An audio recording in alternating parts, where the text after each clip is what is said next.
So most of the people का ये बहुत ही इंपॉर्टेंट टाइम होता है कि सर गेट का एग्जामिनेशन तो हमने दे दिया है, हमारी अच्छी रैंक भी आ गई या हमारे अच्छे गेट स्कोर भी आ गई, और जो भी गेट स्कोर आया है इसके ऊपर में मैं अच्छे कॉलेज में किस तरीके से एडमिशन लूं, किस तरीके से मैं अच्छे कॉलेजेस में पहुंचूं, कौन सी मेरे लिए आईआईटी अच्छी होगी, कौन सी एनआईटी अच्छी होगी।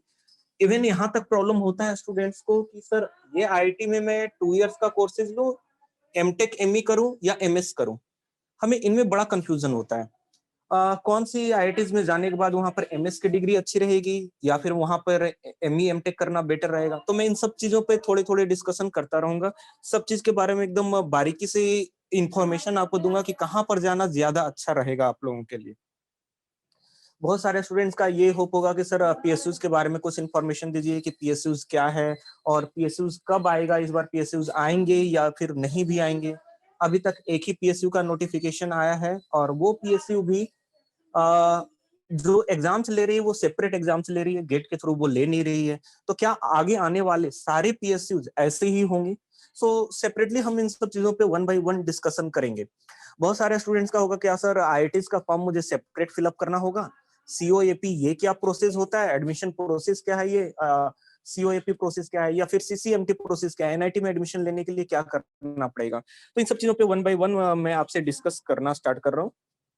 So first of all, I will discuss about the Common Offer Acceptance Portal (COAP). So most of the people ये अभी होंगे कि सर क्या ये प्रोसेस स्टार्ट हुआ है? नहीं, अभी तक COAP का जो प्रोसेस है वो स्टार्ट नहीं हुआ है। हाउएवर इनके वेबसाइट जो है वो एक्टिव है। COAP 2021 अगर आप सर्च करोगे तो आपको वेबसाइट का लिंक मिल जाएगा। उसके ऊपर क्लिक करने के बाद आप उसके ऊपर से पीडीएफ डाउनलोड कर लेना, जो उनका इंफॉर्मेशन ब्राउचर है वो इंफॉर्मेशन ब्राउचर डाउनलोड कर लेना, उसको एक बार अच्छी तरीके से रीड आउट कर लेना कि क्या क्या इंफॉर्मेशन उसमें दिए हो। सीओएपी की जो पोर्टल होगी वो 2 से 3 दिनों के अंदर में एक्टिव हो जाएगी एंड उस एक्टिव होने के बाद आप वहां पर सीओएपी का फॉर्म फिलअप कर पाओगे। ध्यान में रखना मेरी बात को कि सीओएपी का फॉर्म फिलअप करने का मतलब ये नहीं होगा कि आपका एडमिशन हो रहा है। सीओएपी एक जस्ट एक एप्लीकेशन पोर्टल है जहां पे काउंसलिंग प्रोसेस होती है। ईच एंड एवरी आईआईटी जो सीओएपी के थ्रू एडमिशन लेती है, मुझे उनका सेपरेटली फॉर्म फिलअप करना पड़ेगा।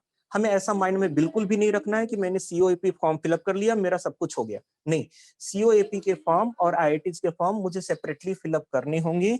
जिन आईआईटीज का मैं फॉर्म फिलअप करूंगा उनका नाम मुझे सीओएपी में दिखेगा और उस प्रोग्राम में हम अपना प्रेफरेंसेस देंगे कि सर आईआईटी मद्रास में मैं ये ब्रांच सेलेक्ट कर रहा हूँ, ये स्पेशलाइजेशन सेलेक्ट कर रहा हूँ और इस स्पेशलाइजेशन को मैं अपना फर्स्ट प्रेफरेंस दे रहा हूँ।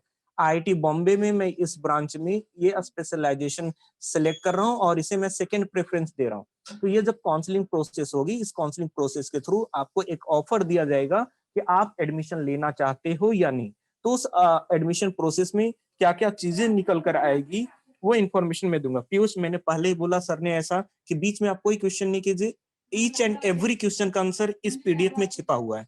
जो भी मैं यहाँ पर सेमिनार देने वाला हूँ उसमें सारे आंसर आपको ऑटोमेटिकली मिल जाएंगे। सो पेशेंस रखो, जस्ट सुनते रहो कि क्या मैं वर्ड यूज कर रहा हूँ। सो नाउ कि सीओएपी सर क्या है और किस तरीके से हम लोग इस पे वर्क करेंगे। तो फर्स्ट ऑफ ऑल मैं बता दूं कि सर जितने भी पार्टिसिपेटिंग इंस्टीट्यूट्स होंगे, पार्टिसिपेटिंग इंस्टीट्यूट्स का लिस्ट मैं थोड़ी देर में आपको बताने वाला हूं कि कौन कौन सी आईआईटीज इसमें पार्टिसिपेट ले रही है। उन सब में एमई एमटेक एमएस के प्रोग्राम के लिए जो मुझे एडमिशन का प्रोसेस होगा वो सीओएपी के थ्रू होगा, कॉमन ऑफर एक्सेप्टेंस पोर्टल के थ्रू होगा। अभी तक सीओएपी के थ्रू कोई भी पीएसयूज अपना अनाउंसमेंट नहीं किया है, लेकिन आगे आने वाले टाइम पे इस सीओएपी में कुछ पीएसयूज का लिस्ट आपको दिख सकता है। अनदर वन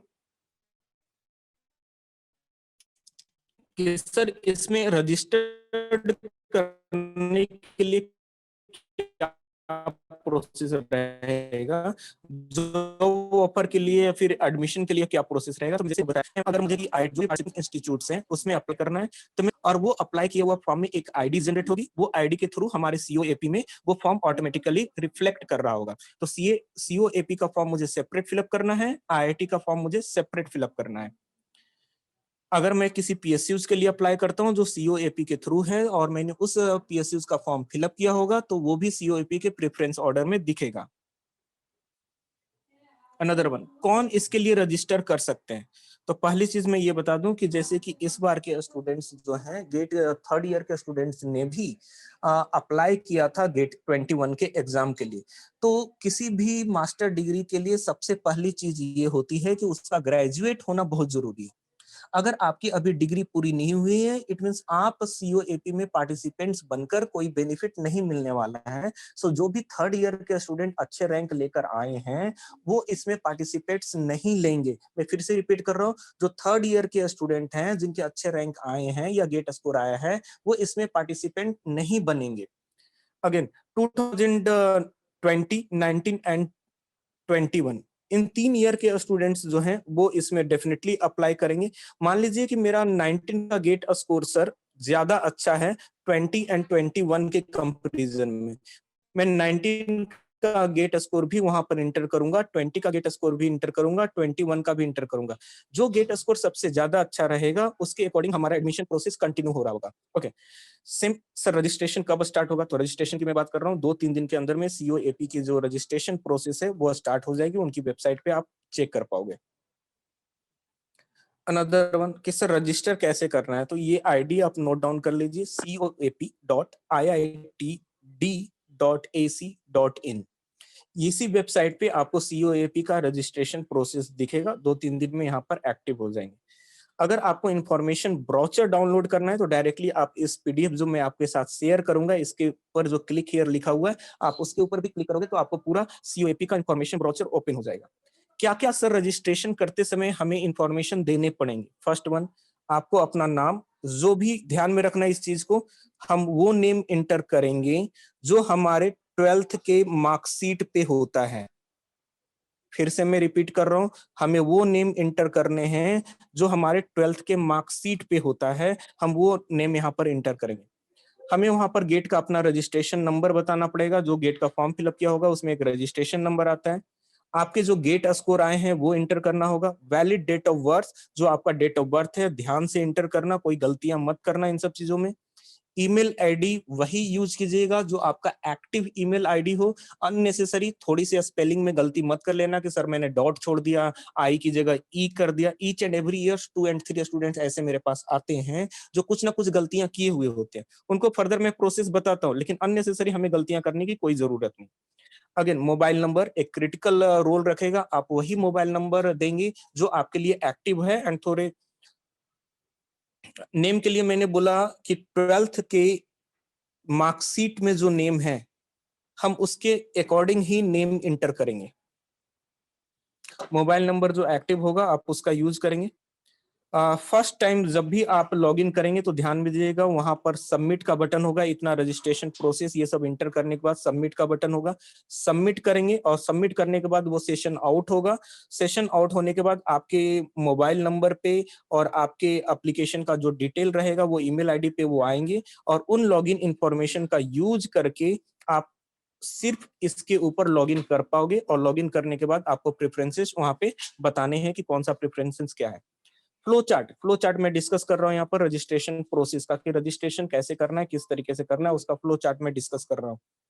सो रजिस्ट्रेशन के लिए सबसे पहले तो हम लोग रजिस्ट्रेशन पे क्लिक करेंगे, प्रोसीजर को रीड आउट करेंगे, एंड हम लोग जितने भी इंस्ट्रक्शंस हैं उन इंस्ट्रक्शन को रीड आउट करेंगे। टर्म्स एंड कंडीशंस जो हैं वो उन सब चीजों को हम लोग रीड आउट करेंगे कि जो भी है, जो भी रिक्वायरमेंट वहां पर चाहिए होगा वो है गेट का रजिस्ट्रेशन नंबर, पेपर कोड भी इंफॉर्मेशन उनको चाहिए होंगे, गेट के स्कोर भी चाहिए होंगे, आपके name of candidate as per the registration, GATE registration. अब इन्होंने थोड़ी सी चेंजिंग की है, जैसे कि गेट का जब हमने फॉर्म फिलअप करते थे तो गेट के फॉर्म फिलअप करते टाइम पे वहां पर एक इंस्ट्रक्शन दिया हुआ रहता है कि आपको वो नेम इंटर करना है जो 12th की मार्कशीट में होता है। जब हम गेट का फॉर्म फिलअप करते हैं तो उसमें ये इंस्ट्रक्शन मेंशन होता है कि जो भी नेम इंटर करने हैं वो 12th के मार्कशीट के अकॉर्डिंग करने हैं। तो ऑलमोस्ट सारे स्टूडेंट्स ही 12th के मार्कशीट के अकॉर्डिंग ही गेट में नाम इंटर करते हैं, और वही नाम यहाँ पर रिफ्लेक्ट करेगा। Another one, date of birth, email ID and mobile number. ये सारे इंफॉर्मेशन इंटर करने के बाद मुझे सबमिट का बटन दबाना है, सबमिट रजिस्ट्रेशन हो जाएगा। तो हमें अपने लॉगिन के अबाउट इंफॉर्मेशन रिसीव होगा, आइदर वो ईमेल एंड एसएमएस के थ्रू। सम टाइम एसएमएस सर्विस थोड़ी स्लो होती है, तो आप अपने ईमेल आईडी पे चेक कर लोगे कि क्या इन्फॉर्मेशन आया है, और उस ईमेल आईडी या एसएमएस में आपको वेबसाइट का यूआरएल होगा, लॉगिन डिटेल्स होंगे। लॉगिन डिटेल्स इसमें कौन सी यूजर आईडी होगी, क्या पासवर्ड होगा, वो सब मेंशन होगा, और उसके थ्रू आप लॉगिन कर पाओगे। सर लॉगिन करने के बाद हमें वहां पर वेरिफिकेशन का ऑप्शन होगा, वेरीफाई रजिस्ट्रेशन डिटेल। जो भी रजिस्ट्रेशन डिटेल है वो आपको एक बार फिर से वेरीफाई करने का ऑप्शन दिया जाएगा कि वेरीफाई कर लीजिए। अगर सपोज किसी ने गेट स्कोर्स वहां पर लास्ट 3 इयर्स का नहीं डाला है, सिर्फ 1 ईयर का ही एंटर किया है यहाँ पे, तो यहाँ पर आपको एक ऑप्शन मिलेगा कि लास्ट 3 इयर्स का गेट का स्कोर एंटर कर लीजिए, अगर आपके पास है तो।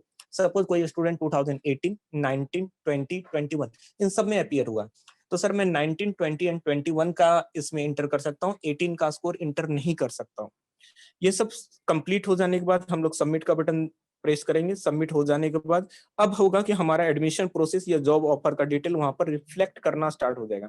सपोज मैंने IIT Bombay, IIT Delhi, IIT Madras, IISc Bangalore, इन सब में मैंने अप्लाई किया है, और जिस जिस स्ट्रीम में अप्लाई किया है तो वो पूरा वहां पर दिख रहा होगा।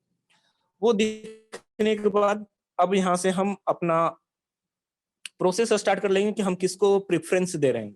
तो हमने जो प्रेफरेंस रख रखी है उस प्रेफरेंस के अकॉर्डिंग अब हमारा,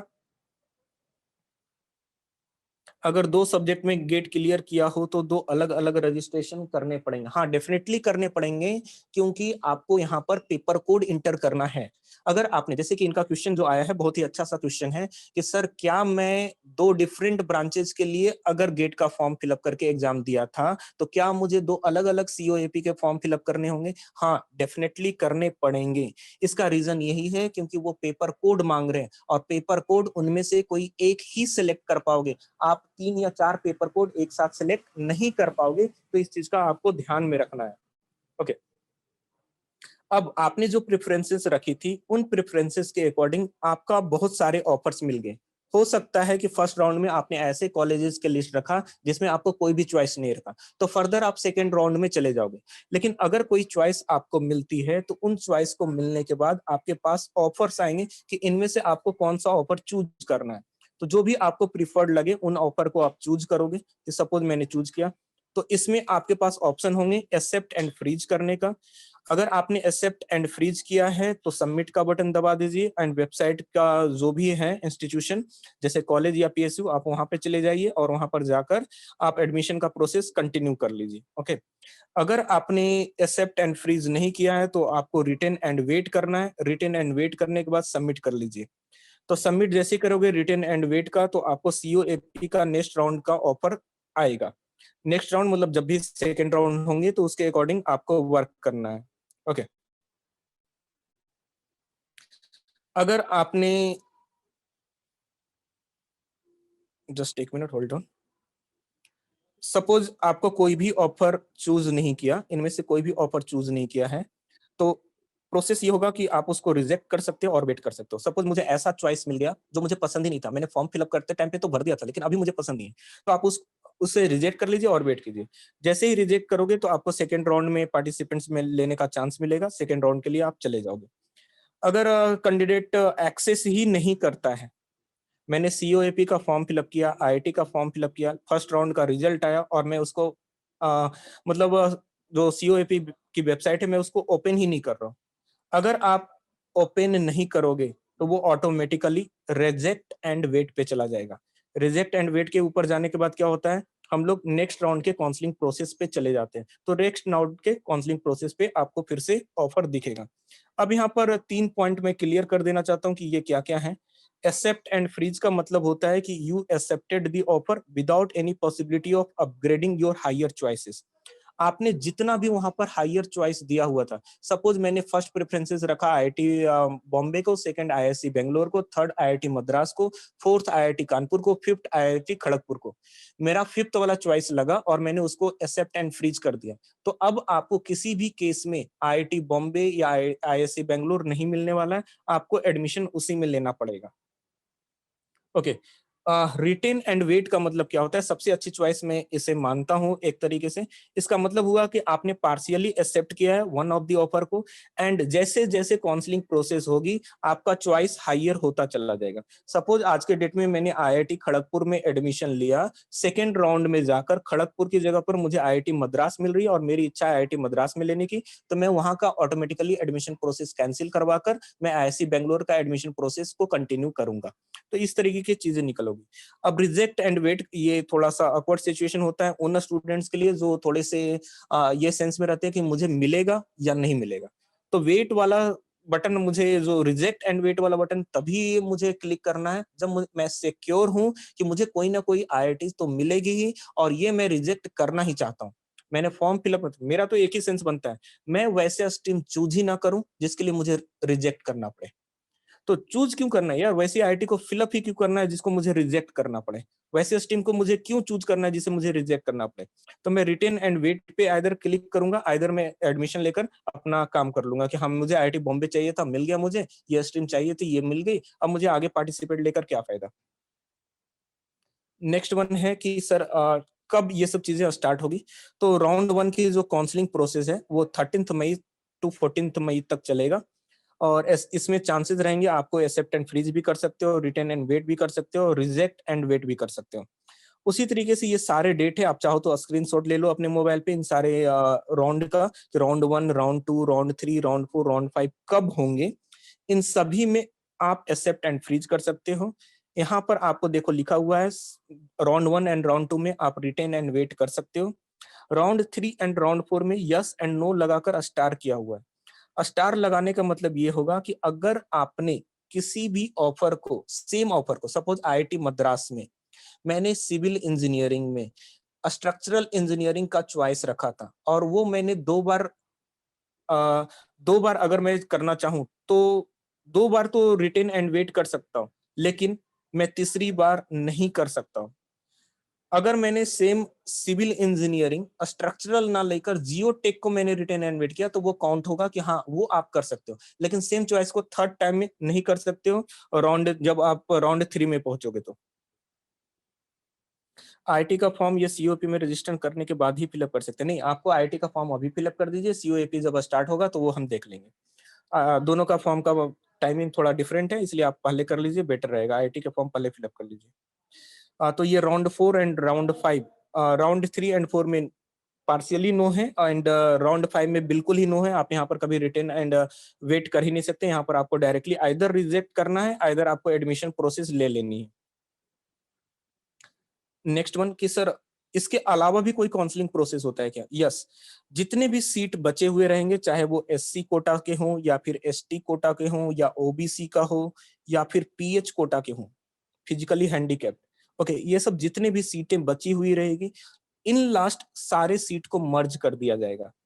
जो भी एडमिशन प्रोसेस कंप्लीट नहीं होंगे उन सारे सीट को मर्ज करके यहाँ पर 4 राउंड और भी होंगे, round A, round B, round C and round D. इन सब का भी डेट यहाँ पर मेंशन है। यहाँ पर आप डायरेक्टली एडमिशन ले सकते हो, रिटेन एंड वेट का कोई भी चांसेस नहीं है। आप रिजेक्ट कर सकते हो, ये हो सकता है आपको जो एडमिशन मिल रहा है आप उसे रिजेक्ट कर लीजिए, नॉट एन इशू। अगेन मैं इसमें ये चीज बोलूंगा कि इसके बावजूद भी अगर कोई स्टूडेंट ये चीज सोचता है कि सर राउंड डी के बाद भी कुछ है क्या, मैं फिर से बोलूंगा yes, that is called as spot round admission process. तो स्पॉट राउंड एडमिशन प्रोसेस के लिए आपको हर एक आईआईटी की वेबसाइट इंडिविजुअली आपको चेक करते रहना पड़ेगा। इट मींस सर 9 जुलाई तक अगर मुझे एडमिशन नहीं मिलता है किसी भी आईआईटीज में, तो मैं उनकी वेबसाइट पे चेक करते रहूंगा कि क्या वो स्पॉट राउंड एडमिशन ले रहे हैं, क्या वहां पर कुछ सीटें वैकेंट है। अगर वो वैकेंट है तो वो एडमिशन प्रोसेस होगा, और उसके लिए आपको अपने साथ उसकी फीस लेकर जानी है। ठीक है, वहां पर स्पॉट राउंड प्रोसेस का मतलब ये होता है कि आपको सीट मिली, आपने बोला यस, आप फीस जमा कीजिए, एडमिशन होगा आपका। आपने बोला नो, तो आपके पीछे जो कैंडिडेट होगा उसको बोला जाएगा कि सर आपको एडमिशन लेना है, उन्होंने बोला यस, तो आप रिजेक्ट हो गए और वो एडमिशन लेंगे। आपको 10 मिनट 20 मिनट ऐसा भी टाइम नहीं दिया जाएगा वो स्पॉट राउंड काउंसलिंग में, मैं ये फ्रेंकली बोल देता हूँ। Now what are the participating institutes? See there, ISC Bangalore, IIT Bhilai, IIT Bhubaneswar, IIT BHU, Bombay, Delhi, Goa, Guwahati, Hyderabad, Indore, ISM Dhanbad, Jammu. Jammu इस बार इंक्लूड हुआ है, ध्यान में रखिएगा। और जम्मू को कोई मतलब ऐसी वैसी IIT में काउंट नहीं करना, मैं फ्रेंकली बोल रहा हूँ। इसके ऊपर गवर्नमेंट बहुत अच्छे फंड यूटिलाइज की है। सो आप इसका प्रेफरेंस पलक्कड़ से तो ऊपर जरूर रख सकते हैं। और कोई डरने वाली चीज नहीं है कि सर जम्मू कौन जाएगा, तो ये सब चीजें मत लेकर आना। IIT Jodhpur, IIT Kanpur, IIT Kharagpur, Madras, Mandi, Palakkad, Patna, Roorkee, Ropar and Tirupati. Sir इनमें से सबसे लो लेवल के IITs कौन कौन से हैं? सबसे लो लेवल के IITs की मैं बात करूं तो आपको ध्यान में रखना है तिरुपति, पलक्कड़। ये दोनों जो रहेंगे वो सबसे लास्ट में मैं प्रेफरेंस दूंगा। बाकी जितने भी IITs हैं उनको मैं आगे प्रेफरेंस दूंगा। ऑब्वियसली इसमें से कुछ IITs का लिस्ट आपको नहीं दिख रहा होगा। कोई बता सकता है कौन कौन से IITs का लिस्ट नहीं दिख रहा है? IIT Gandhinagar, very good. और कोई? IIT Dharwad, very good. IISc Bangalore तो है ना? IIT बेंगलोर नहीं होता, IISc बेंगलोर होता है। IIT बॉम्बे लिस्ट में है, IIT हैदराबाद भी लिस्ट में है। देख लो, पहले ऑब्जर्व तो कर लो यार कि कौन कौन सी है। ऐसे ही ब्लाइंड नहीं थोड़ी आंसर देने का। तो गांधीनगर, ओके। तो ये PDF में आपके साथ शेयर कर लूंगा, उससे आप मिला लेना, कोई टेंशन वाली बात नहीं। ओके, अब मैं यहाँ से बहुत ही क्रूशियल इंफॉर्मेशन आपके साथ शेयर करने वाला हूँ। So each and every word पे बहुत ही ध्यान देना। इसी के ऊपर आपकी पूरी काउंसलिंग प्रोसेस में अच्छे इंस्टीट्यूट को कैसे ले पाएंगे उसके ऊपर डिपेंड करेगा, ठीक है। सो सबसे पहले इन जनरल स्टूडेंट्स का ये होता है कि सर कौन सी IITs को पहले रखूं और क्यों रखूं। जितने भी IITs के नाम यहाँ पर नहीं दिए गए हैं, जितने भी IITs के नाम यहाँ पे नहीं मेंशन है, ठीक है, इस लिस्ट में जितने भी IITs के नाम नहीं मेंशन है, आप उनकी वेबसाइट को पर्सनली विजिट करोगे और उस विजिट करने के बाद वहां पर एडमिशन का एक टैब होगा। उस एडमिशन टैब में जाकर पोस्ट ग्रेजुएट एडमिशन वाले प्रोसेस में जाओगे।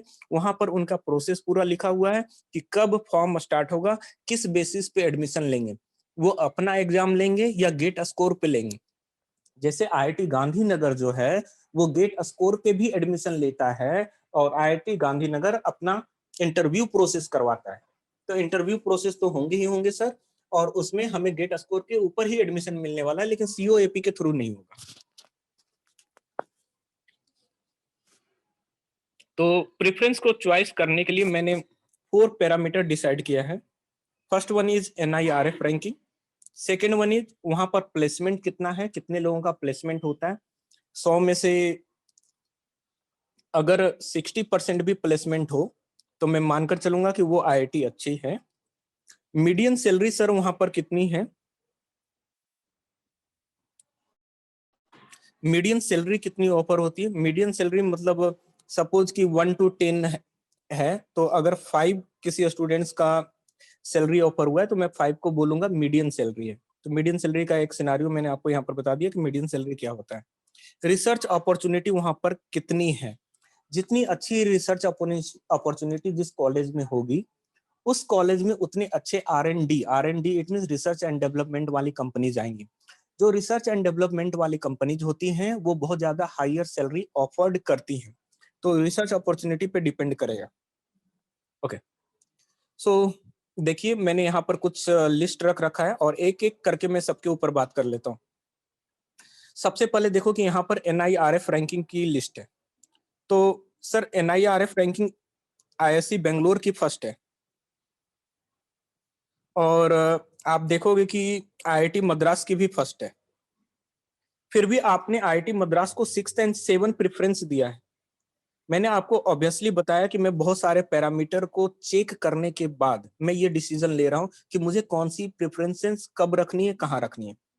तो फर्स्ट प्रेफरेंसेस, जैसे लास्ट ईयर मैंने IISc बेंगलोर को फर्स्ट प्रेफरेंस दिया था, इस ईयर मैं IIT बॉम्बे को फर्स्ट प्रेफरेंस दे रहा हूँ। IIT बॉम्बे की NIRF रैंकिंग 3 है, इसका परसेंटेज प्लेसमेंट 93 है। जो यहाँ पर मीडियन सैलरी ऑफर हुई है 20,76,000, that is the median salary offered in this institute. इसका प्रेफरेंस मैंने 1 रखा है। आईआईएससी बेंगलोर, मैं उन लोगों को चॉइस रखने के लिए बोलूंगा जिनको थोड़ी सी रिसर्च वर्क में इंटरेस्ट होता है। जब मैं मैथमेटिक्स पढ़ाया करता था, बहुत सारे स्टूडेंट बोलते थे सर मुझे तो रिसर्च में बड़ा इंटरेस्ट है। तो जिनको वैसे फीलिंग आती थी मुझे रिसर्च में बड़ा इंटरेस्ट है, वो जरूर जाइए आईआईएससी बेंगलोर, आपकी पूरी ख्वाहिश वहां पर अच्छी बन जाएगी। इसकी रैंकिंग सर 1 है, 87% यहाँ पे प्लेसमेंट है, 18 लाख के अबाउट मीडियन सैलरी ऑफर हुई है और मैंने इसको सेकंड प्रेफरेंस रखा है। आईआईटी खड़गपुर में 3 इयर्स का प्रोग्राम होता है। देखो मैंने यहाँ पर डिवाइड किया है, जिनमें भी 2 इयर्स एंड 3 इयर्स का प्रोग्राम है उसको मैंने फर्दर डिवाइड कर लिया है।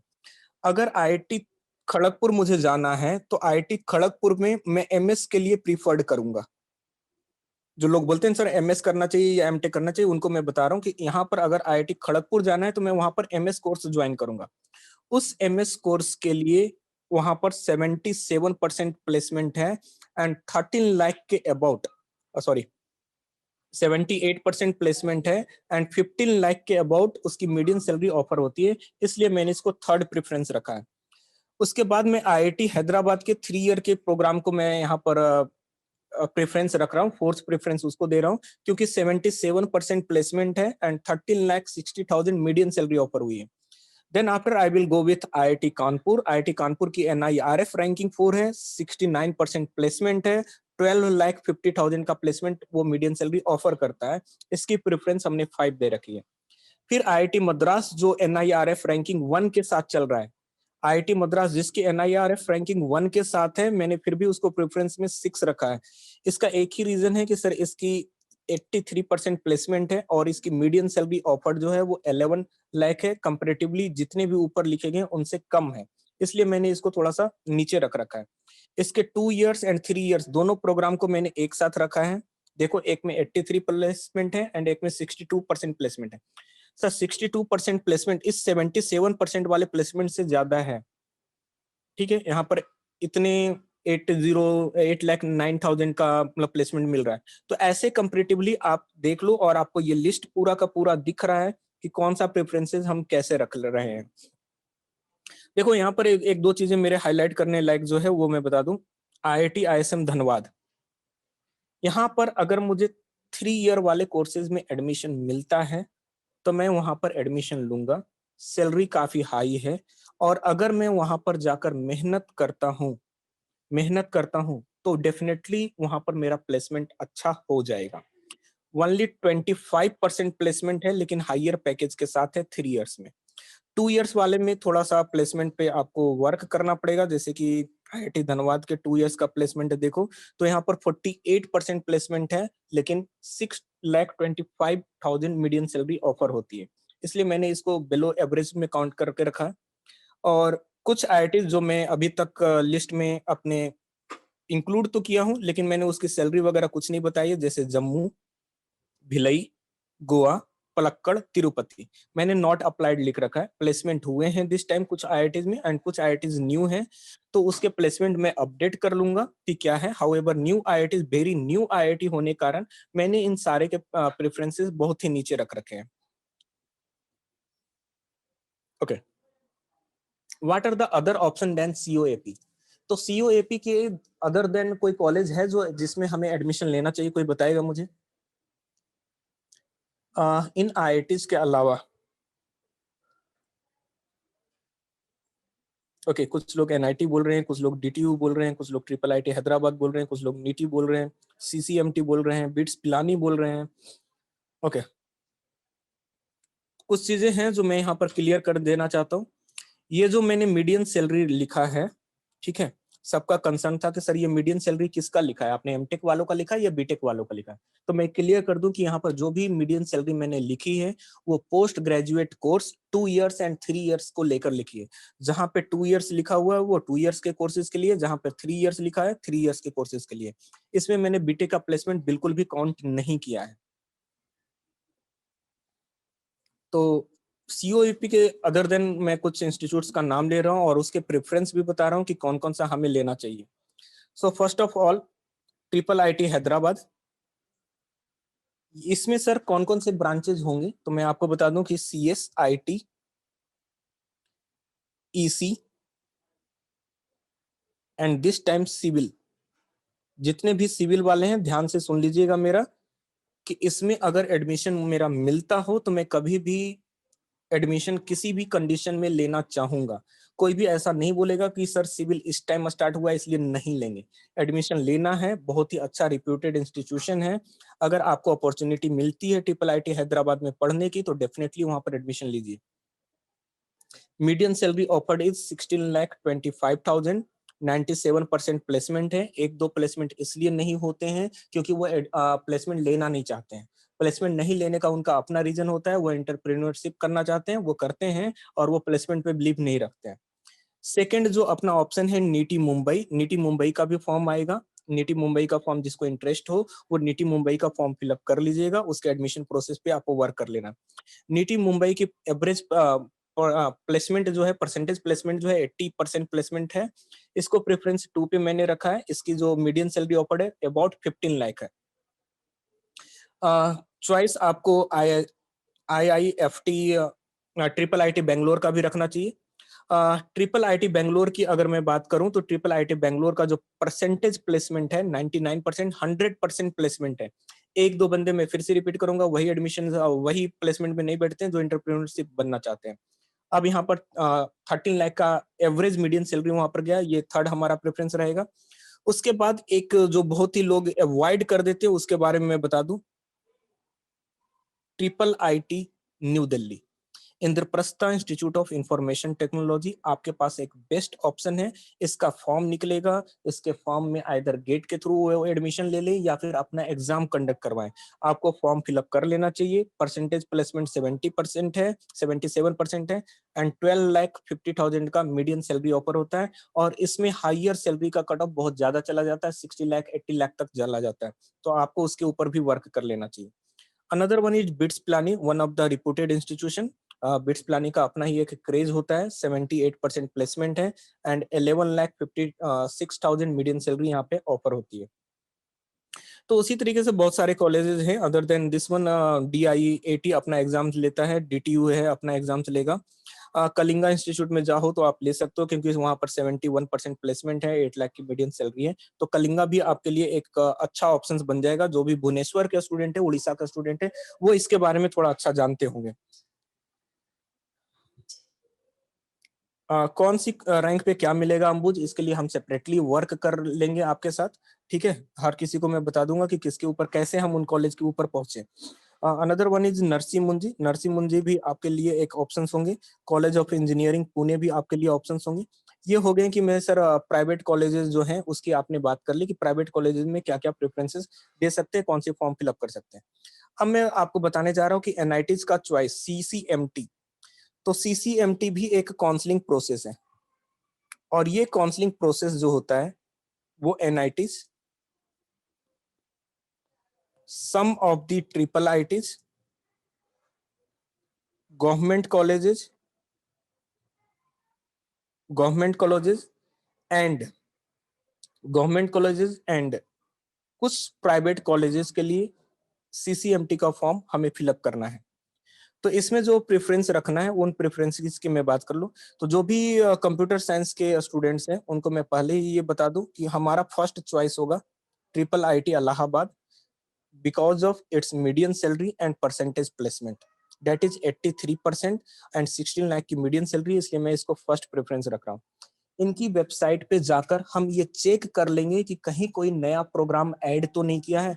जैसे ट्रिपल आईटी हैदराबाद ने अपना एक नया प्रोग्राम सिविल में ऐड किया है, तो क्या इन्होंने भी कुछ नया प्रोग्राम ऐड किया है? अगर ऐड किया है तो मैं उसको भी इंक्लूड कर लूं। अनदर चॉइस विल बी कलीकट, कलीकट का भी हमें रखना चाहिए क्योंकि 76% प्लेसमेंट है, 7,80,000 का मीडियम सैलरी ऑफर्ड होता है। तो यहाँ पर मैंने पूरा डेटा लिख रखा है, आप वन बाय वन थोड़ा सा ऑब्जर्व कर लो। मेरे रीड आउट करने से ज्यादा बेनिफिट से अच्छा है कि आप खुद से ही ऑब्जर्व कर लो और नोट डाउन कर लो कि मुझे किसको क्या रखना है। देखो मैंने यहाँ पर सूरतकल के 3 इयर्स को मैंने प्रेफरेंस में फोर्थ में रखा है एंड 2 इयर्स के प्रोग्राम को उसको पहले रखा है। उसका थोड़ा सा कारण ये है 3 ईयर का प्लेसमेंट वहां पर ज्यादा अच्छा है 2 ईयर के प्रोग्राम से। ठीक है। NIT त्रिची 88% प्लेसमेंट है। एक कॉलेज है जो सिविल के अकॉर्डिंग अच्छा माना जाता है, school of planning architecture Vijayawada, 93% placement है। थोड़े से पैकेजेस कम मिलेंगे आपको, अबाउट 6 लाख इसका भी पैकेज है, मीडियम सैलरी, बट इसमें हायर पैकेजेस बहुत ज्यादा नहीं जाते, लेकिन मैं फिर भी बोलूंगा कि 93% प्लेसमेंट होने का कारण आप वहां पर जाकर अगर थोड़ा भी मेहनत कर लेते हो तो डेफिनेटली आपका वहां पर प्लेसमेंट होगा। सो इसलिए मैंने इसको भी इंक्लूड किया है। NIT वारंगल है, श्रीनगर है, इलाहाबाद है। ट्रिपल IIT बड़ोदरा अभी थोड़ा सा हाइक हुआ है इसका प्लेसमेंट में, 40% प्लेसमेंट है। अगर मैं 1-2 साल पहले की मैं बात करूं तो यहाँ पर प्लेसमेंट काफी कम थे, 10 से 15% प्लेसमेंट ही था। अब यहाँ पर प्लेसमेंट थोड़ा सा ऊपर हुआ है। तो ये प्रेफरेंस ऑर्डर है, इन प्रेफरेंस ऑर्डर को आप ध्यान में रखते हुए ही CCMT में पार्टिसिपेट्स लेंगे। और देखो कि कुछ लोग बोलते ना सर कि NIT लो लेवल का लेना चाहिए या नहीं, तो मैं उनको बता दूं, देखो NIT दुर्गापुर है, 3 इयर्स का प्रोग्राम है सर, 12% प्लेसमेंट है 2 ईयर के प्रोग्राम के लिए, एंड 3 ईयर के प्रोग्राम के लिए 30% प्लेसमेंट है। NIT सूरत, ओके, NIT सूरत का आई थिंक मैंने इंक्लूड किया होगा, इसमें नहीं इंक्लूड किया है तो मैं उसको इंक्लूड कर लूंगा। NIT सूरत आई थिंक मैंने इंक्लूड नहीं किया है, इसमें मिस हो गया मेरे से, तो I will include that one also. नहीं इंक्लूड है, ओके सॉरी, इंक्लूड किया है मैंने उसको चॉइस 18 पे रखा है, प्रेफरेंस नंबर 18 पे रखा है। रीजन इसका क्या है, यहाँ पर लो लेवल की मीडियम सैलरी ऑफर्ड है एंड 39% प्लेसमेंट है, ज्यादा प्लेसमेंट नहीं है। ट्रिपल IIT ग्वालियर भी एक प्रेफरेंस पे रहेगा 19 पे, वो 39% वहां पे प्लेसमेंट है। तो आप ये चीज ऑब्जर्व कर रहे हो कि जैसे जैसे सर मैं लो लेवल की NIT पे जा रहा हूँ ना, तो देखो बहुत सारे NITs हैं यहाँ पर।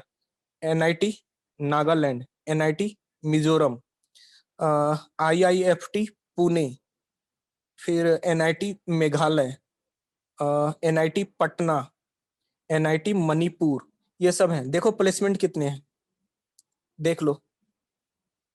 तो मुझे अगर इन सब कॉलेजेस में जाने से अच्छा है कि मैं 1 ईयर का ड्रॉप लेकर बहुत ही अच्छे तरीके से प्रिपरेशन करूं।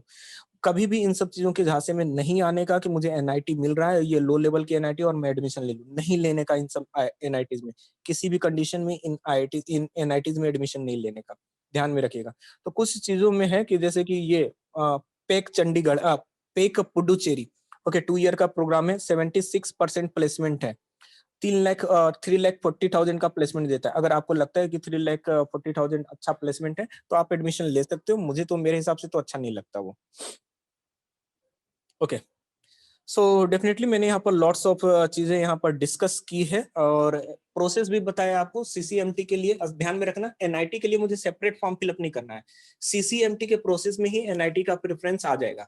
COAP के लिए IIT का फॉर्म मुझे सेपरेटली फिलअप करना होता है, ठीक है। NIT जालंधर इस लिस्ट में सब कुछ होंगे मेरे भाई। देखो आप जो भी पूछ रहे हो ना, सबके सब लिस्ट में है यहाँ पर। NIT जालंधर का 34% प्लेसमेंट है 2 ईयर के प्रोग्राम के लिए। वहां पर सिर्फ 2 ईयर का प्रोग्राम होता है, 3 ईयर का प्रोग्राम नहीं होता। एवरेज प्लेसमेंट जो है 5 लाख के अराउंड है और मैंने इसको 21 का प्रेफरेंस दिया है। तो CCMT का फॉर्म फिलअप करते समय इसके प्रोग्राम को मैं 21 का प्रेफरेंस दूंगा, उसके पहले नहीं दूंगा। Any more question?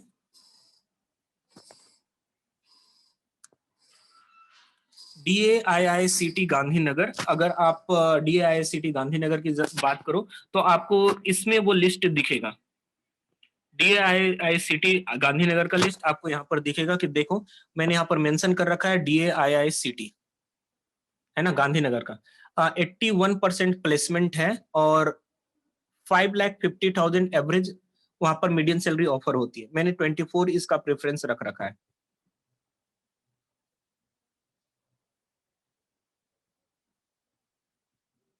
मेरे हिसाब से कुछ नहीं, जो डेटा बोलेगा हम उसके ऊपर वर्क करेंगे, इसलिए तो मैंने प्रेफरेंस बनाकर दे दिया। अब इस प्रेफरेंस बनाने के बावजूद भी आपको लगता है आपके हिसाब क्या, तो मेरे हिसाब से कुछ नहीं। NIT सूरत, एवरेज प्लेसमेंट वहां पर 39% है, 39% प्लेसमेंट है NIT सूरत। 5,30,000 का एवरेज वहां पर मीडियम सैलरी जाता है। NIRF रैंकिंग उसकी 51 है।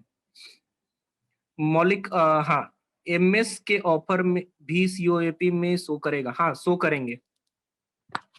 ये जो डेटा मैंने यहाँ पर लिखा है that is for all of the branches, all of the branches, किसी एक ब्रांच का नहीं है। आप ये सोच रहे हो कि सर ये कंप्यूटर साइंस का है या फिर ये सिर्फ और सिर्फ मैकेनिकल का, नहीं, मैं ये एवरेज प्लेसमेंट काउंट किया हूँ जो ऑल ब्रांचेस को इंक्लूड करके है। Bits planning is a reputed institution.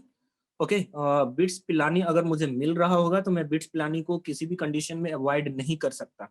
Bits Pilani से अच्छा अगर आपको IIT Bombay, IIT Delhi, IIT IISc Bangalore वगैरह मिल रहा है then definitely you can go with that one, but BITS Pilani को आप इग्नोर नहीं कीजिएगा। आईआईटी गांधीनगर और NIT Surat, definitely I will go with IIT Gandhinagar not with NIT Surat, because NIT Surat में बहुत अच्छा प्लेसमेंट नहीं है, आईआईटी में प्लेसमेंट थोड़ा अच्छा है और आईआईटी का टैग भी है।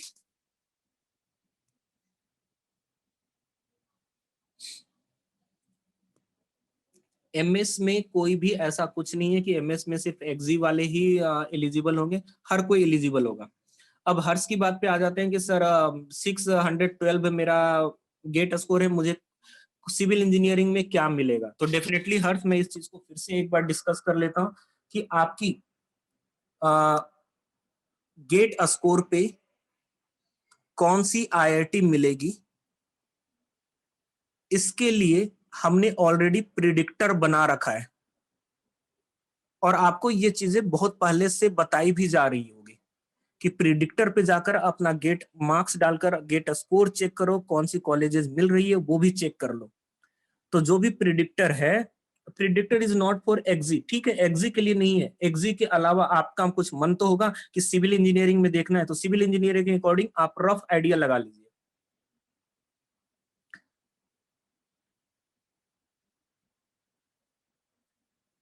एग्जी का मतलब होता है इंजीनियरिंग साइंस।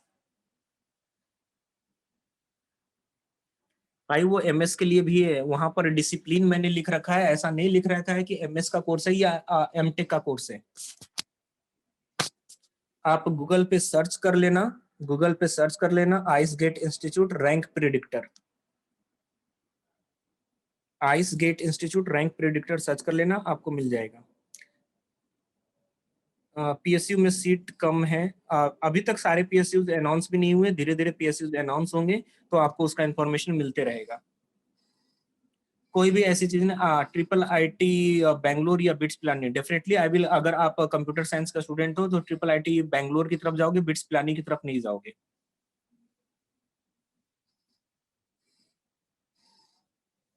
अगर आपको एनआईटी सूरत में थोड़े से ब्रांच में कॉम्प्रोमाइज करना पड़ रहा है, सपोज स्ट्रक्चरल ना लेकर मुझे जियोटेक मिल रहा है तो मैं जियोटेक पे कॉम्प्रोमाइज कर लूंगा, लेकिन अगर मुझे water resource engineering, clinical engineering ये सब कुछ मिल रहा है तो मैं डेफिनेटली कॉम्प्रोमाइज नहीं करूंगा। किस हद तक कॉम्प्रोमाइज करना है वो भी मुझे पता होना चाहिए। ट्रांसपोर्टेशन मिल रहा है, मैं कॉम्प्रोमाइज कर लूँ। DAIICT और Delhi university, definitely I will go with Delhi university DTU, मैं DAIICT से अच्छा DTU को मानूंगा। इसी में 603 गेट स्कोर है, ट्रिपल आईटी इलाहाबाद मिल सकता है, डेफिनेटली प्राप्ति आपको 603 के स्कोर पे इस बार बहुत ही ज्यादा चांसेस है कि आपको ट्रिपल आईटी इलाहाबाद मिलेगा। हाँ, फर्स्ट राउंड में नहीं मिलेगा इसकी भी गारंटी है, ठीक है, मैं ये भी फ्रैंकली बोल देता हूँ, फर्स्ट राउंड में नहीं मिलेगा, सेकेंड राउंड, थर्ड राउंड या फोर्थ राउंड में आपको जाकर मिलेगा। कंप्यूटर के लिए टॉप आईआईटीज कौन कौन से हैं, तो कमल टॉप आईआईटीज की अगर मैं बात करूँ तो आईआईटी बेंगलोर पे चले जाना, आईआईटी बॉम्बे पे चले जाना, इन सब पे चले जाना। Triple IT Hyderabad, triple IT Bangalore, इन सब के ऊपर पे चले जाना, ये कंप्यूटर साइंस के लिए काफी अच्छे हैं। राज ओनली 400, प्रिडिक्टर पे जाइए, प्रिडिक्टर पे आप अपना गेट स्कोर वगैरह ये सब डालिए, वो आपको सब कुछ इंफॉर्मेशन मिल जाएगा। अभी आई एम प्रिपेयरिंग फॉर इसी, I am cut off rank are different but during admission process we have found that finally there is no such different department institute exist single electronics and electronic, then how to student differ, different branch apply for single department have two different cutoffs। Cut off कैसे decide होता है इसके बारे में आपको tension लेने की जरूरत नहीं है, ठीक है। तो सबसे पहली चीज कि आप जिस आईआईटी के लिए फॉर्म फिलअप करोगे और उस आईआईटी के फॉर्म फिलअप के अकॉर्डिंग आपको वहां पर सीओएपी में रिफ्लेक्शन दिखेगा और उसमें आप अपना प्रेफरेंस दोगे कि ये मेरा फर्स्ट है, ये मेरा सेकंड है। उसी तरीके से CCMT की जो काउंसलिंग प्रोसेस होती है उसमें सारे NITs, triple IITs, government colleges, private colleges जो भी उससे लिंक्ड होंगे उन सबका लिस्ट, उन सबका ब्रांच, उनके सब इंटरडिसिप्लिनरी ब्रांचेज, सब कुछ उसमें आपको मेंशन दिखेंगे और उसको देखने के बाद आप उसमें सिलेक्ट करोगे कि ये मुझे फर्स्ट रखना है या लास्ट रखना है। Gururaj is asking NIT Mangalore for mechanical. NIT Mangalore अभी तक मैंने नाम नहीं सुना है, हाउएवर मैं सर्च कर लूंगा कि NIT मैंगलोर कब ओपन हुआ है। ME और MTech में क्या डिफरेंस है? There is a small difference between ME and MTech। जब आपने बीटेक किया होगा तो उस टाइम पे भी ये चीज सुना होगा कि BE एंड बीटेक में क्या डिफरेंस है। There is a small difference between BE and BTech just like ME and MTech। ME and MTech में मैं डिफरेंस आपको समझा देता हूँ। थोड़ा सा टेक्नोलॉजी एंड इंजीनियरिंग वर्ड का जो डिफरेंस है वो कहाँ हद तक हमें ऑफर करता है टेक्नोलॉजी से लर्न करने के लिए। तो जितने भी नई टेक्नोलॉजी आती है वो नई टेक्नोलॉजी मुझे MTech के कोर्स में एड ऑन्स होते चले जाते हैं। ME जो कोर्सेज हैं उसमें ऐसा कोई एड ऑन्स नहीं होता है, वो पुराने सिलेबस के अकॉर्डिंग रन होते ही रहते हैं। सर सब सब्जेक्ट के लिए, हर सब्जेक्ट के लिए अलग अलग भरना होगा क्या? हर सब्जेक्ट के लिए अलग अलग कैसे भरते हैं मेरे भाई? अगर मैं IIT मद्रास का फॉर्म फिलअप कर रहा हूँ तो IIT मद्रास में फॉर्म फिलअप करते समय आप कितनी सब्जेक्ट में वहां पर चॉइस रखना चाहते हो उसके अकॉर्डिंग उसका फीस बढ़ता चला जाएगा। आपने एक सब्जेक्ट में अप्लाई किया तो सपोज वहाँ 200 फीस है, दो सब्जेक्ट में अप्लाई किया 400 फीस हुआ, थ्री सब्जेक्ट में अप्लाई किया वो आपका 600 फीस हुआ। आप एक ही फॉर्म में तीन सब्जेक्ट को अप्लाई करके 600 का पेमेंट करके आप आगे प्रोसीड कर सकते हो। How should be link IIT registration with COP? आपको लिंक नहीं करना है, आपको सिर्फ फॉर्म फिलअप करना है। प्रीत, आपको IIT का फॉर्म फिलअप करना है, आपको COAP का फॉर्म फिलअप करना है। दोनों का फॉर्म फिलअप करने के बाद वो ऑटोमेटिकली लिंक होगा, उसमें आपको लिंक करने की जरूरत नहीं है। NIT में मिल सकते हैं, गेट स्कोर 584 है। वेदांत, ट्राई फॉर IITs ऑल्सो, आपको IITs भी मिल सकती है। इसलिए मैं बोल रहा हूँ रैंक प्रेडिक्टर पे जाइए, वहां पर आप अपना मार्क्स इंटर कीजिए, गेट स्कोर के अकॉर्डिंग आप देखिए कि कौन सा अच्छा आपको प्रेफरेंस मिल रहा है। सिविल के लिए टॉप IIT कौन कौन सी है? तो जो मैंने प्रेफरेंस दे रखा है आप लोगों को, उस प्रेफरेंस पे जाओ मेरे भाई। भौतिक, मैंने वो प्रेफरेंस काफी सोच समझकर बनाया है। वहां पर NIRF रैंकिंग भी देखी है मैंने, एवरेज प्लेसमेंट भी देखा है, ब्रांचेस भी देखे हैं कि क्या यहाँ पर सारे ब्रांच में अच्छे हो रहे हैं या नहीं हो रहे हैं। सो प्रेफरेंस पे जाओ, जो मैंने प्रेफरेंस बना रखा है उसके अलावा कुछ इधर उधर मत सोचो कि सिविल के लिए क्या है। आपको एक दो स्टूडेंट मिल जाएंगे वो बोलेंगे सिविल में अच्छा हुआ था, लास्ट ईयर अच्छा हुआ, इस ईयर नहीं हुआ, तो क्या करोगे? सब्जेक्ट के लिए अलग अलग, फिर से वही क्वेश्चन रिपीट हो रहा है। Sir I got 679 score in ME, I can I get IIT Bombay in aerospace? Purvang, aerospace मिल सकता है, मैं इसमें मना नहीं करूंगा, लेकिन आज के डेट में एरोस्पेस इंजीनियरिंग को थोड़ा सा अवॉइड लेकर चलना, चाहे वो IISc बेंगलोर का हो या IIT बॉम्बे का हो। रीजन इसका सिंपल सा है कि अगर वहां पर 20 स्टूडेंट्स एडमिशन लेते हैं तो 10 स्टूडेंट का ऐसा कहना है कि सर प्लेसमेंट उतना अच्छा नहीं होता जिस हिसाब से हम लोग यहाँ पर सोच कर आए थे। तो इस चीज को ध्यान में रखना कि 20 में से 10 स्टूडेंट ही वहां के प्लेसमेंट से खुश हैं एरोस्पेस में। तो मेन डिसिप्लिन अगर आपको मिलता है मैकेनिकल के रिलेटेड तो उसमें जरूर जाइए। 679 पे आपको इंटरव्यू कॉल IIT मद्रास से भी आएगा, IIT बॉम्बे से भी आएगा और IISc बेंगलोर से भी आएगा। इंटरव्यू क्रैक करना आपका होगा। ओके प्राप्ति, I will work on that predictor. कुछ भी अगर उसमें प्रॉब्लम आ रही है तो मैं उसको करेक्ट कर लूंगा। किशन किशन पूछ रहे हैं मैकेनिकल में कितने रैंक तक PSU मिल सकती है? Top 100 rank? Sir, I only qualified GATE. I am currently enrolled in integrated BTech plus MTech fourth year. What should I do? PSU मिल सकता है? आपने जस्ट क्वालिफाई किया है उदिता, तो जस्ट क्वालिफाई करने पर कोई PSU नहीं मिलेगा। आपने 4 ईयर बीटेक और एमटेक के लिए आपने इंटीग्रेटेड कोर्स का ज्वाइन किया है तो आप वहां के प्लेसमेंट का वेट कीजिए। अगर वहां से एक अच्छा प्लेसमेंट मिल जाता है then very good. Else next year जब गेट का एग्जाम होगा तो आप उसके लिए प्रिपरेशन कीजिए। और PSU के लिए टारगेट करना है तो एटलीस्ट 80 मार्क्स का टारगेट रखो कि 80 मार्क्स मेरा आएगा तो मुझे PSU मिल रहे होंगे। RGIPT की बात कर रहे हो एमटेक के लिए, केमिकल इंजीनियरिंग के लिए, that is also a good institution for the chemical engineering, but placement बहुत अच्छा नहीं है, इस चीज को भी ध्यान में रखना। टैलेंट वहां पर मिलेंगे, फैकल्टीज बहुत अच्छे होंगे वहां पर, जो आपको काफी कुछ लर्निंग मिलेगी, लेकिन प्लेसमेंट बहुत अच्छे नहीं, इन चीज को ध्यान में रखेगा। OBC कैटेगरी में NIT इलेक्ट्रिकल इंजीनियरिंग 441 हाँ मिलेंगे, NITs मिलेंगे आपको केविन। उस स्कोर पे। सीएस में 642 है, आईआईटी के चांसेस है, डेफिनेटली चांसेस होंगे। Sir I am getting IIT Guwahati Roorkee, so I choose one of them और go for triple IIT Bangalore as a CS student. Definitely you will go with triple IIT Bangalore CS student. Okay, so Poojan अगर आपको triple IIT Bangalore मिलेगा तो आप triple IIT Bangalore जाओगे। आप even अगर आपको आईआईटी मद्रास मिल रहा होगा तो आप उसको भी ड्रॉप आउट करोगे, ठीक है। अगर triple IIT Bangalore, IIT Bombay मिल रहा होगा तो then IIT Bombay, IISc Bangalore मिल रहा होगा तो IISc Bangalore, triple IIT Hyderabad मिल रहा होगा तो triple IIT Hyderabad, else triple IIT Bangalore. Get a score 730 in CS which is good institute, all top 5। जितने भी रैंकिंग मैंने प्रेफरेंस दे रखा है उनके टॉप 5 ले लीजिए 730 पे। Can we fill a form of IIT before COAP? Yes, definitely. You have to fill up the form of IIT before the COAP. कुछ IITs के फॉर्म आ चुके हैं, कुछ IIT का फॉर्म आना बाकी है। 519 सिविल में कुछ मिलेगा IIT, हाँ डेफिनेटली मिलेगा। आप रैंक प्रिडिक्टर पे जाइए, वहां से जो भी आपको मिलता है उसको सर्च कीजिए और मिलिए।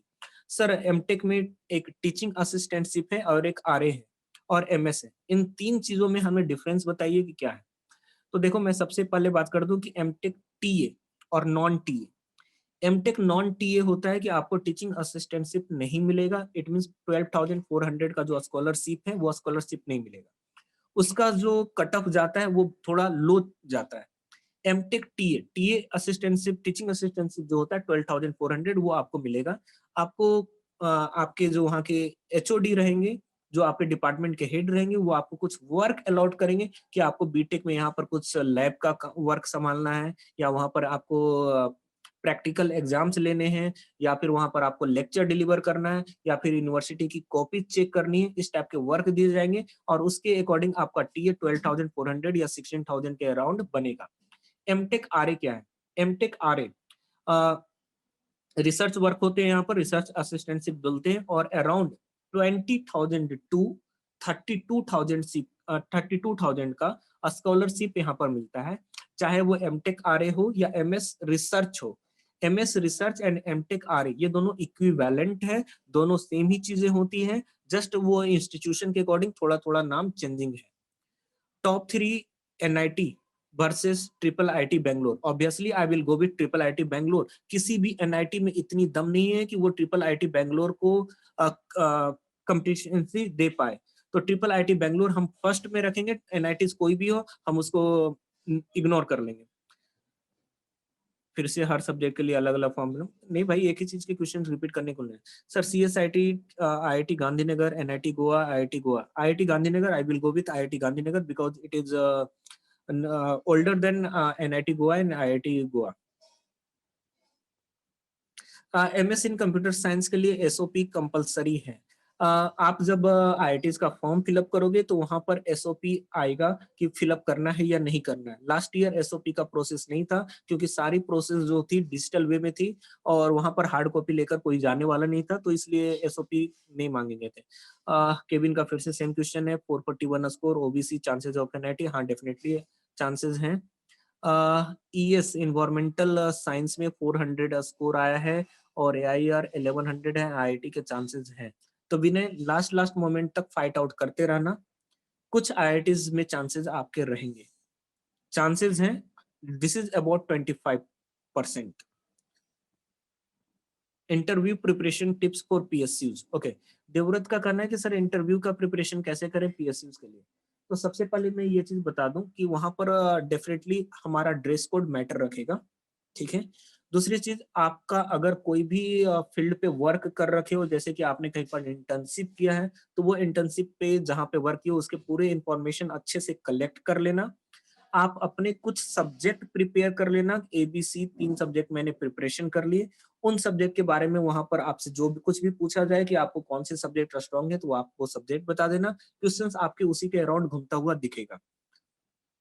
Another one more information is, जिस भी पीएसयूज के लिए आप अप्लाई कर रहे हो उस पीएसयूज का ऑल स्मॉल डिटेल्स आपको पता होना चाहिए। सो उसके प्लांट्स कहाँ कहाँ पर हैं, उस प्लांट्स में क्या मतलब होता है, उन सब चीजों का इंफॉर्मेशन कलेक्ट कर लेना। However for PSUs interview preparation I will again take an session for just for the PSU interview preparation. Okay, तो पीएसयूज के लिए हम लोग सेपरेटली एक अलग से प्लान कर रहे हैं, उस पर भी हम लोग वर्कआउट करेंगे। मैकेनिकल में कितने रैंक तक पीएसयू के चांसेस है? टॉप 100 तक की मैं बात करूंगा। टॉप 100 के बाद थोड़ा सा पीएसयू के लिए मुश्किल हो जाता है अगर आप जनरल कैटेगरी में हो तो।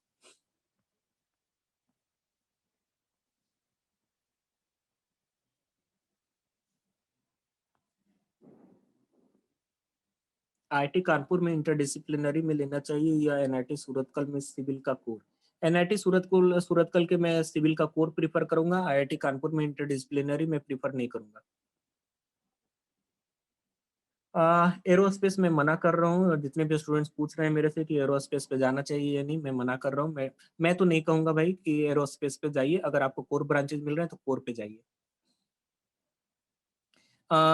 कपिल का क्वेश्चन है कि सर सभी आईआईटीज के एप्लीकेशन फीस है? नहीं, सारे आईआईटीज का एप्लीकेशन फीस नहीं है। आप उनके वेबसाइट पे जाओगे, जो एप्लीकेशन फीस ले रहा होगा उसमें आपको अप्लाई करना पड़ेगा, जो एप्लीकेशन फीस नहीं ले रहा होगा उसको इग्नोर कीजिएगा। IIT Kharagpur for material science and metallurgy branch is good. I heard in this branch placement is very less in any IIT. हाँ तो मटेरियल साइंस एंड मेटलर्जी वैसे खड़गपुर में थोड़ा ठीक है comparative to other one. Is there any chances for triple IT at 584 GATE score in CSC? Triple IT Allahabad का chances बनेगा, triple IT Gwalior का चांसेस बनेगा। ये दो ट्रिपल आईटीज के चांसेस बनेंगे। रोशन, अगर आप में अभी भी लग रहा है कि थोड़ा सा प्रिपरेशन कर सकते हो तो ट्रिपल आईटी बेंगलोर का, ट्रिपल आईटी हैदराबाद का फॉर्म आ चुका है, उसको फिलअप कर लो। 13 अप्रैल को उसका एग्जाम है। तो जितने भी सिविल वाले स्टूडेंट एंड कंप्यूटर साइंस वाले स्टूडेंट जिनके आईआईटीज के एग्जाम अच्छे नहीं गए हैं और उनको अच्छा ऐसा लगता है कि 1 महीने में वो बहुत अच्छा कर लेंगे या 20 दिन में बहुत अच्छा कर सकते हैं, तो ट्रिपल आईटी हैदराबाद का फॉर्म फिलअप कर लीजिए। थर्मल, यस पूर्वांग, आप उस गेट स्कोर पे थर्मल के लिए प्रीफर कर सकते हो। Jackie saying, sir, I am from Gujarat. I did not get NIT Surat. Then I go for NITs out of Gujarat below NIT Surat. Should I get admission in Gujarat level college like LD and GTU? नहीं, LD GTU वगैरह में मुझे नहीं जाना है। अगर मुझे DIICT वगैरह में मिल रहा होगा then well good. IIT Hyderabad, IIT Gandhinagar में मिल रहा होगा तो मैं उसको प्रीफर कर लूँ, NIT सूरत कर लूँ। और अगर आप कहीं बाहर जाना ही नहीं चाहते हो तो फिर भाई मैं तो इतना ही बोलूंगा कि जॉब करने के लिए तो बाहर जाना पड़ेगा। घर में कब तक रहोगे? ISC MS ऑल्सो और IIT बॉम्बे MS के लिए क्या करें? विवेक, विवेक फ्रॉम बिहार सर। विवेक, मेरा जो मैथमेटिक्स वाला ग्रुप है उसमें मैं इंटरव्यू के क्वेश्चन पोस्ट किया हूँ। मैंने नंबर ऑफ क्वेश्चन जो इंटरव्यू में पूछे गए हैं वो क्वेश्चंस मैंने सेंड किए उस ग्रुप में। तो उसका पीडीएफ थोड़ा सा पढ़ लेना, उससे आपको आइडिया मिल जाएगा कि इंटरव्यू में कैसे क्वेश्चन पूछ रहे हैं। अनुज, SOP is not compulsory for all the IITs. CSIT Gandhinagar, NIT Goa, फिर से सेम क्वेश्चन है। Same question. 590 पे कॉल आएगा आईआईटी से सिविल में। हाँ, कॉल आ जाएगा अभिषेक। इवन आई विल से कि टॉप 5 आईआईटीज में से 2-3 आईआईटी से आपको कॉल आ जाएंगे। इंटरव्यू क्रैक करना आपकी जिम्मेदारी होगी। आईआईटीज में विदाउट इंटरव्यू भी एडमिशन लेते हैं कि नहीं? हाँ, कुछ आईआईटी जो हैं वो विदाउट एनी इंटरव्यू वो एडमिशन लेते हैं। Ruchil is saying, sir, my rank is 199 and GATE score is 800. Should I go for CCMT? इस गेट स्कोर पे मैं यही आपको बोलूंगा, IISc Bangalore, IIT Bombay, triple IT Hyderabad, triple IT Bangalore, ये 4 चॉइस के अलावा मेरा कोई भी नहीं होना चाहिए।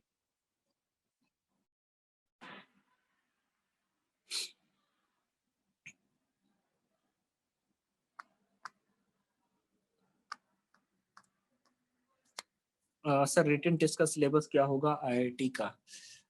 अगर आईआईटी रिटन टेस्ट लेती है तो वो अपना सिलेबस भी बताएगी कि सिलेबस क्या है। सो वहां पर ही मेंशन होगा। मैं डायरेक्टली ऐसा कुछ नहीं बोलूंगा कि ये सिलेबस है उसका।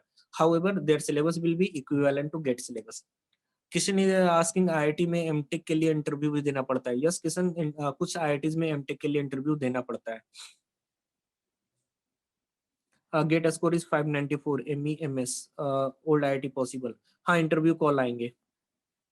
सर, कभी ऐसा हो सकता है कि गेट के बेस पे आईआईटीज में एडमिशन मिले पर इंटरव्यू में अच्छा परफॉर्म ना हो और रिजेक्ट हो जाए?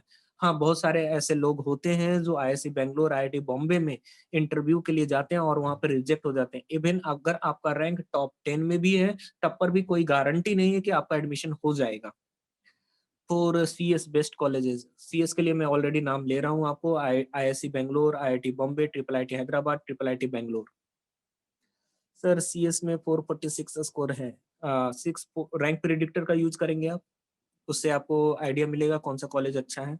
Rank predictor definitely. IIT RA versus triple IT Bangalore, triple IT Bangalore.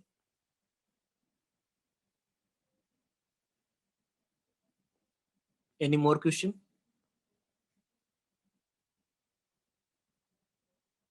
मौलिक 441 इलेक्ट्रिकल ब्रांच ओबीसी। केविन मैं ये बोलूंगा कि ये लो गेट स्कोर है, आप कोशिश कीजिए, अगर आपको मिल जाती है तो well good.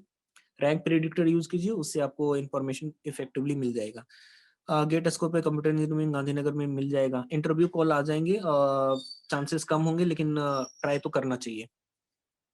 IIT Gandhinagar mechanically के लिए कैसा है? ठीक है, नॉर्मल है, बहुत अच्छा नहीं बोलेंगे। गांधीनगर और BITS Pilani, definitely BITS Pilani. I will not go with IIT Gandhinagar. If you are comparing IIT Gandhinagar and BITS Pilani, then definitely I will say BITS Pilani is far and far better than IIT Gandhinagar. 722 gate score, could I get IIT Bombay? Yes, 722 score पे आपको IIT Bombay के fully chances रहेंगे। अर्केश, अच्छे chances हैं, आप सिर्फ interview का preparation कीजिए। कंप्यूटर साइंस ठीक है। जनरल कैटेगरी 621, तो भाई जिसके भी स्कोर 600 से एबव है, 550 से एबव है, आईटी पे कंसंट्रेट कर लो। एमटेक आरए में पर मंथ स्टिपेंड मिलता है, हाँ मिलता है, पर मंथ स्टिपेंड मिलता है। और आपकी स्टिपेंड 20,000 से लेकर 32,000 तक आरए में वेरी करेगी, डिपेंडिंग अपॉन दी प्रोजेक्ट, जिस प्रोजेक्ट पे आप रिसर्च कर रहे होगे। एनआईटी कोर और आईआईटी इंटरडिसिप्लिनरी इन इलेक्ट्रिकल, तो कौन सी आईआईटी है उसके ऊपर भी तो डिपेंड करेगा, कौन सी इंटरडिसिप्लिनरी है उसके ऊपर भी तो डिपेंड करेगा। तो कंपैरिजन करना है तो जो मैंने इसमें स्लाइड शेयर किया है, उस स्लाइड के ऊपर आप प्रेफरेंसेस देखोगे तो आपको पता चलेगा। आईटी के इंटरव्यू के लिए टिप्स चाहिए डेफिनेटली। आईटी के इंटरव्यू के लिए जस्ट आप अपने गेट सिलेबस के किसी 3 सब्जेक्ट को प्रीफर्ड कर लो और उसको अच्छे से पढ़ लो, ऑल बेसिक कॉन्सेप्ट टू लेकर ऑल स्मॉल कॉन्सेप्ट तक, जितने भी छोटे छोटे बेसिक कॉन्सेप्ट हैं उन सबको डिटेल में पढ़ लो। और वहां पर जाने के बाद वो आपसे फर्स्ट पूछेंगे इंट्रोडक्शन, आपको अच्छा अपना एक इंट्रोडक्शन बनाकर रखना है कि मुझे क्या इंट्रोडक्शन देनी है। अगर आपने अपनी लाइफ में कुछ अचीवमेंट किया है तो अपने इंट्रोडक्शन में उसको अचीवमेंट काउंट करवाइएगा, उसको इग्नोर नहीं कीजिएगा। जैसे कि सपोज आपने 12th में आप स्टेट लेवल के टॉपर रहे हो तो आप बताओगे कि I M state topper of this one. लेकिन अगर हम टॉपर की बात कर रहे हैं तो हम पोलाइटली करेंगे, हम ऐसा शो नहीं करेंगे कि थोड़ा सा एग्रेशन हो कि मैं तो टॉपर हूं भैया, ये वाली चीज वहां पर शो नहीं होगी। तो पोलाइटली बोले करेंगे कि sir I have topped in the state university और स्टेट लेवल एग्जामिनेशन, ऐसा। या आप अपनी सपोज कॉलेज के टॉपर हो तो आप वो भी बता सकते हो कि I am topper of my college. TA and RA भी अलग अलग प्रेफरेंस देना पड़ेगा, हाँ डेफिनेटली देना पड़ेगा। Can we get tips about preparing IIT इनका? तो 3 सब्जेक्ट आप ले लो ना भाई, 3 सब्जेक्ट आप स्ट्रॉन्ग कर लो और उसके लिए प्रिपरेशन कर लो। गुरुराज, मैंने अपने मैथमेटिक्स वाले ग्रुप में मैंने डाल रखा है इंटरव्यू के कुछ क्वेश्चंस, आप उस इंटरव्यू के क्वेश्चंस को पढ़िए। सीएससी में कौन सी आईआईटीज में मिल सकते हैं ये? परित 604 is a good score for IITs. आपको आईआईटीज के कॉल्स आएंगे, सो फॉर्म फिलअप करना स्टार्ट कीजिए। मास्टर और पीएसयू, तनवीज आस्किंग सर मास्टर करना है या पीएसयू करना है? अगर आप कंप्यूटर साइंस के स्टूडेंट हो तो आप मास्टर कीजिए। अगर आप कंप्यूटर साइंस का स्टूडेंट नहीं हो और आपको पीएसयू मिल रहा है तो आप पीएसयू पे जाइए। महावीर रैंक प्रिडिक्टर, महावीर बोल रहे हैं कि सर रैंक प्रिडिक्टर में मेरे 52 मार्क्स पे 540 स्कोर आ रहा है, लेकिन एक्चुअल में मेरा 590 स्कोर है, 40 का डिफरेंस आया है। दैट इज ड्यू टू, वो प्रिडिक्टर है, that is not the exact one. I am not saying that, I am saying you the exact GATE score. 540 and 590 में 40 गेट स्कोर का डिफरेंस है, 1 और 2 मार्क का ऊपर नीचे हुआ वो डिफरेंस आएगा। तो आप 52 मार्क्स की जगह पर आप 54 मार्क्स वहां पर इंटर करोगे, तो वहां पर गेट स्कोर ऑटोमेटिकली जनरेट जो निकल कर आएगा वो 590 के अप्रोक्सीमेट में आएगा, और उसके अकॉर्डिंग जो कॉलेज दिखेंगे आप उस कॉलेज के ऊपर वर्क करना स्टार्ट कीजिए। 612 इन ओबीसी ओल्ड आईआईटीज मिलेगा, हाँ डेफिनेटली मिलेगा, ओबीसी कैटेगरी में 612 पे ओल्ड आईआईटीज मिल जाएंगे। पीडीएफ कहाँ पे शेयर करेंगे? पीडीएफ में कल इवनिंग में शेयर करूंगा, अभी पीडीएफ में शेयर नहीं करूंगा क्योंकि इसमें मुझे और भी इंफॉर्मेशन ऐड करने हैं, उसके बाद में शेयर करूंगा। PDF we will share on your WhatsApp groups also and Telegram groups also. हाँ, टेलीग्राम और व्हाट्सएप ग्रुप पे शेयर करेंगे, मैं इवनिंग के बाद शेयर करूंगा। इस सेशन की इंफॉर्मेशन जहां से मिली थी वहां पे शेयर कर देंगे सर, ठीक है? LinkedIn COAP, where should I give preference? After application getting linked with COAP, where should give the preference, or should we give preference in IIT form itself? नहीं, IIT के फॉर्म तो fill up करोगे आप, सिर्फ admission process का है वो। COAP में आपको प्रेफरेंस देना है कि मैं IIT बॉम्बे में स्ट्रक्चरल पहले रखूं या IIT कानपुर में मैं ट्रांसपोर्टेशन आगे रखूं, तो वो आपको प्रेफरेंसेस COAP के पोर्टल पे देना पड़ेगा। परीत 604 गेट स्कोर CSC की कौन सी? भाई एक ही क्वेश्चन है, कोई new question? TA and RA का प्रेफरेंस अलग अलग देना पड़ेगा, दोनों का फॉर्म ही अलग अलग रहेगा, तो आपको डेफिनेटली इसका प्रेफरेंस भी अलग अलग देना पड़ेगा।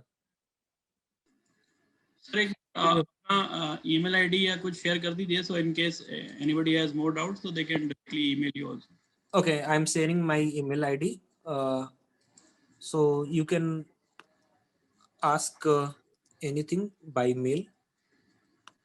क्योंकि अगर कोई भी सवाल है आप लोगों को जो रह जाते हैं अभी, तो you can address it to sir. बाद में भी कोई सवाल आ जाता है, मान लो एक दिन 2 दिन के बाद कोई क्वेश्चन आता है, तो you can always do that. आपके चैट बॉक्स में लिखा है सर ने, इट्स सर स्क्रीन पे भी लिख देते हैं बिकॉज ये रिकॉर्डिंग बाद में काफी लोग बच्चे देखेंगे। हाँ हाँ ठीक है सर, एक मिनट।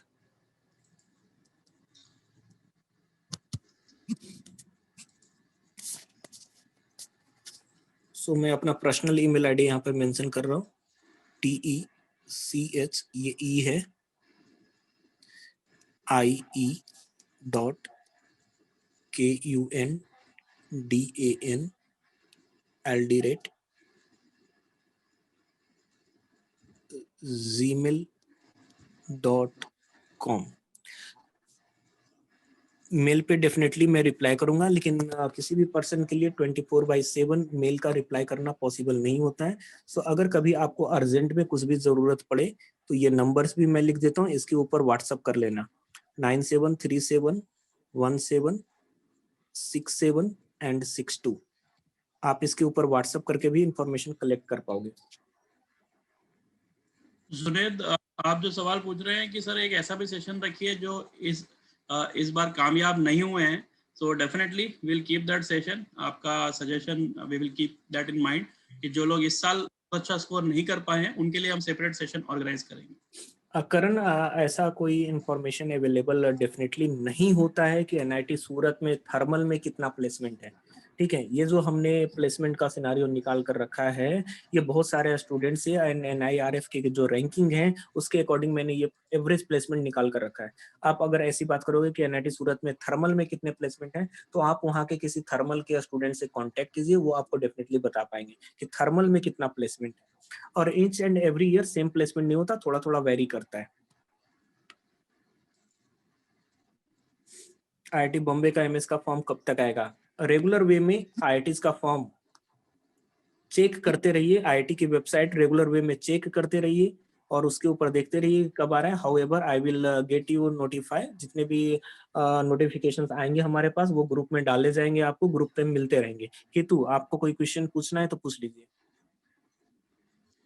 मेरा सजेशन ये है सभी बच्चों से कि कुंदन सर का जो टेलीग्राम ग्रुप है उसको आप ज्वाइन करके रखो, ठीक है? Be a part of any of the social media group of Kundan sir, so as soon as he gets some information or I get some information I will pass on that group, ठीक है? make sure that आप Telegram पे active रहें, ठीक है? हाँ, या any we can take 1 or 2 questions अगर हैं तो, अदरवाइज कुछ क्वेश्चंस है तो मैं वो क्वेश्चंस ले लेता हूँ। Sir, NIT Surat is less placement than LD, so yet should I go for NIT without guarantee of placement? Jack, कोई भी इंस्टीट्यूशन आपके प्लेसमेंट की गारंटी नहीं लेता है, चाहे वो एलडी हो या एनआईटी हो या आईआईटी हो। तो आपको वहां पर जाकर मेहनत करना पड़ेगा, और जो मेहनत करते हैं वो सक्सेस होते हैं। अनुज अनुज इज सेइंग सर एमटेक का कट ऑफ 750 है आईआईटी बॉम्बे का। ये आपको शायद किसी ने मूर्ख बनाने की बात की है, ऐसा कुछ नहीं है। कट ऑफ क्या होता है, each and every year cut off GATE changed, ठीक है। सो वहां पर बहुत सारे डिसिप्लिन हैं, तो उस डिसिप्लिन के अकॉर्डिंग चेंज होते रहेंगे, और आप उसका फॉर्म फिलअप कीजिए, इंटरव्यू क्रैक कीजिए, डेफिनेटली आपको मिलेगा। Chances for IISc with GATE score 872, तो 872 is a very good GATE score Kamal, और इस गेट स्कोर पे आईआईसी मिलने के चांसेस, आईआईसी बेंगलोर, देखो मैं सिंपली बता दूं ना कि मैंने उन स्टूडेंट्स को भी आईआईसी बेंगलोर और आईआईटी बॉम्बे का इंटरव्यू तक लेके गया हूं जिनके गेट स्कोर 600 के अबाउट है। इन स्टूडेंट जिनका गेट स्कोर 600 के अबाउट है, वो भी IIC Bangalore and IIT Bombay इनका इंटरव्यू अटेंड किए हैं। बट उनमें से कुछ लोग ही ऐसे निकले जो वहां का इंटरव्यू क्रैक कर पाए। तो जब इंटरव्यू क्रैक कर पाओगे तो आपको एडमिशन मिलेगा, इंटरव्यू क्रैक नहीं कर पाओगे तो एडमिशन नहीं मिलेगा। एनआईटी सूरत और आईआईटी गांधीनगर, मैंने ऑलरेडी बोला आईआईटी गांधीनगर। ठीक है, आज का सेशन मैं यहाँ पर फिनिश कर रहा हूँ। जो भी आपके कंसर्न्स रहेंगे वो आप मुझे मेल कर लेना या व्हाट्सअप कर लेना। और मैं फिर से यहाँ पर बता रहा हूँ कि अभी तक मैंने पीएसयूज पे कोई भी टॉक इसलिए नहीं किया है क्योंकि अभी तक पूरे पीएसयूज के लिस्ट अच्छी तरीके से निकल कर नहीं आए हैं। जैसे ही 2-3 पीएसयूज का लिस्ट आ जाएगा, I will work on that one कि कौन सी पीएसयूज कब आने वाली है, एंड उसके अकॉर्डिंग प्रिपरेशन का क्या गाइडेंस रहेगा। अगर सारे पीएसयूज अपना सेपरेट एग्जाम लेंगे तो उनका एग्जाम का प्रोसीजर क्या रहेगा, कोई गेट स्कोर पे ले रहा है या नहीं ले रहा है, हम उनके लिए सेपरेटली पीएसयूज के लिए आपको फिर से इंटरव्यू गाइडेंस दे रहे होंगे। सो पीएसयूज के लिए आप वेट कर लेना 1-2 दिनों का, हम लोग उसके ऊपर फिर से मिलेंगे एक बार। So thank you everyone, thank you Rohan sir for joining.